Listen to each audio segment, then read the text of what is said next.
नौजवान, ऊर्जावान नौजवान, शिक्षित नौजवान जब धर्म और जाति की लड़ाई लड़ना शुरू कर देगा, क्वेश्चन उठाया गया वो तो एकदम गलत है, क्योंकि उनकी वजह से कोरोना नहीं फैला था। यह पैदा होता है कि सुखाड़ जिस क्षेत्र में है, जहां की जमीनें फट जा रही है, जो बाहर से लोग आए हुए थे, जो बड़े लेवल के लोग हैं, उनकी वजह से कोरोना फैला, तो उनको तो बस एक मुद्दा बना लिया गया था वोट के चक्कर में।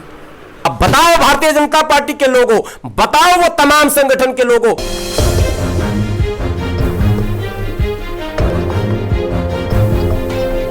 नमस्कार, आप देख रहे हैं नेशनल इंडिया न्यूज़। आज का दिन बहुत बड़ा था तबलीगी जमातियों के लिए।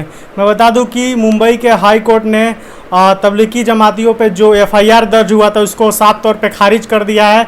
और ये भी खबरें आ रही है कि साफ तौर से बोला गया है कि उन लोगों को बलि का बकरा बनाया गया था इस कोरोना काल में।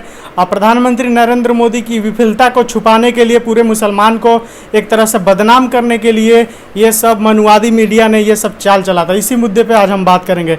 बहुत बहुत स्वागत है। क्या नाम आपका? राहुल सिंह। राहुल, जिस तरीके से कोरोना काल की स्टार्टिंग से ही आज 30 लाख, आज के डेट में 30 लाख केस हो चुके हैं, लेकिन स्टार्टिंग में जिस तरीके से तबलीगी जमातियों के ऊपर कोरोना का ठिकड़ा फोड़ा गया, पूरे मुसलमानों को बदनाम किया गया, आपको क्या लगता है उनके वजह से कोरोना फैला था? नहीं, तब्दीली जमातियों के खिलाफ तो जो क्वेश्चन उठाया गया वो तो एकदम गलत है, क्योंकि उनकी वजह से कोरोना नहीं फैला था। जो बाहर से लोग आए हुए थे, जो बड़े लेवल के लोग हैं, उनकी वजह से कोरोना फैला, तो उनको तो बस एक मुद्दा बना लिया गया था वोट के चक्कर में। आप बिल्कुल ठीक कर रहे हैं। और जिस तरीके से राहुल, आपको याद होगा कि जब तबलीगी जमातियों की वजह से पूरे मुसलमानों को बदनाम किया जा रहा था, मुस्लिम लोगों से सब्जी नहीं खरीदा जा रहा था। आपको भी पता है कि तमाम सोशल मीडिया पे वीडियो भी वायरल हो रहे थे कि मुसलमानों से सब्जी नहीं खरीदा जा रहा, मुसलमानों को लोग अपने यहाँ रेंट पे रखते नहीं थे, चाहे डॉक्टर हो चाहे कोई हो, उनका इलाज भी नहीं कराते थे। और आज जब हाई कोर्ट ने साफ कह दिया है कि वो लोग बेगुनाह हैं, उन पर कोई उन पे बस बलि का बकरा उनको बनाया गया है, तो इस पर आपको क्या कहना? क्योंकि पूरे विश्व में कोरोना फैला हुआ है, हर जगह तो तबलीगी जमात नहीं गए हैं, बस भारत में कुछ हिस्से में आए थे। और सबसे बड़ी बात, हरिद्वार में भी कुछ लोग थे, वहाँ पे भी कोरोना फैला। और राम मंदिर के 18 पुलिसकर्मियों को कोरोना हो गया, और मेन जो पुजारी थे ट्रस्ट के, उनको भी कोरोना हुआ। तो क्या वहाँ भी तबलीगी जमात गए थे? नहीं, देखिए अभी क्या है कि राम मंदिर पे जो इतने पुजारी इकट्ठा हुए थे, वहाँ पे लोगों को कोरोना हुआ, जो गार्ड थे, जो भी है, पंडित जी वहाँ पे तो थे।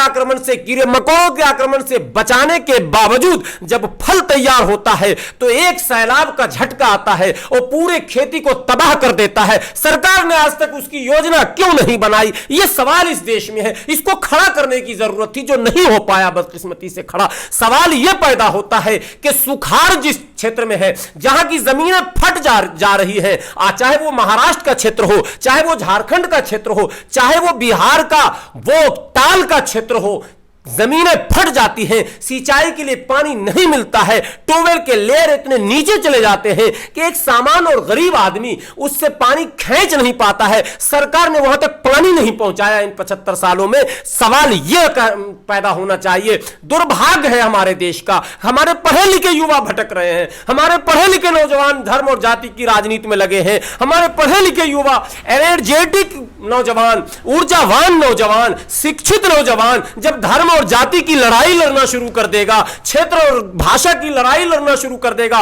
तो देश का कल्याण कैसे होगा? यह सवाल हम पैदा करना चाहते हैं और हम इस पर बहस करना चाहते हैं। यह बात अब कम से कम हो जानी चाहिए कि तमाम हथकंडे फेल हो गए, तमाम तरह की योजनाएं फेल हो गई, तमाम तरह के जो व्यू रचना रची गई थी किसी को टारगेट करने के लिए, वो सब कुछ फेल हो गया। और देश ने देखा कि राम मंदिर का निर्माण हुआ, परिंदा पर नहीं मारा। खबरदार खबरदार कोई ये कहता हो कि सरकार के डर से, पुलिस प्रशासन के डर से, सेना आर्मी के डर से किसी ने आवाज नहीं उठाई। नो, बिल्कुल प्यार और मोहब्बत और सम्मान के कारण और सुप्रीम कोर्ट के आदेश को सर आंखों पर रखने के कारण पूरे देश में कहीं भी कोई रिएक्शन नहीं हुआ। फैसले चाहे जैसे थे, पूरी दुनिया जानती है फैसले कैसे हुए, लेकिन स्वीकार किया गया और राम मंदिर का निर्माण हो गया। अब आप बताओ भारतीय जनता पार्टी के लोगों, बताओ वो तमाम संगठन के लोगों, अब क्या चाहते हो इस देश में? क्या मैंने सदियों मंदिर और मस्जिद पर ही बहस करोगे? सदियों हिंदू और मुस्लिम पर बहस करोगे?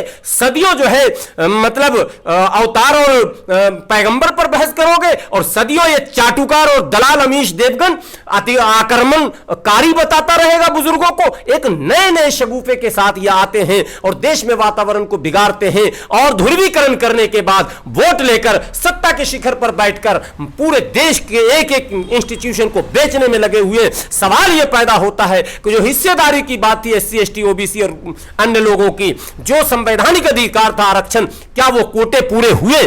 क्या वो पूरा 27% जो मिलना था ओबीसी को मिला? नहीं मिला। यूनिवर्सिटियों में मिला, नौकरियों में मिला, कहीं नहीं मिला, किसी भी जगह नहीं मिला, कोटा पूरा नहीं हुआ। तो आप एससी एसटी के लिए जो संवैधानिक अधिकार वो तो आपने पूरा नहीं किया, आपने उनके जो माने कोटे थे वो तो आपने पूरे नहीं किए, लेकिन आपने रेलवे का निजीकरण करना शुरू किया, बैंकों का निजीकरण करना शुरू किया। आप तमाम एक एक करके एक इंस्टीट्यूशन को निजी हाथों में बेचते चले जा रहे हैं। तो आप बताएं कि निजी क्षेत्र में क्या आरक्षण है?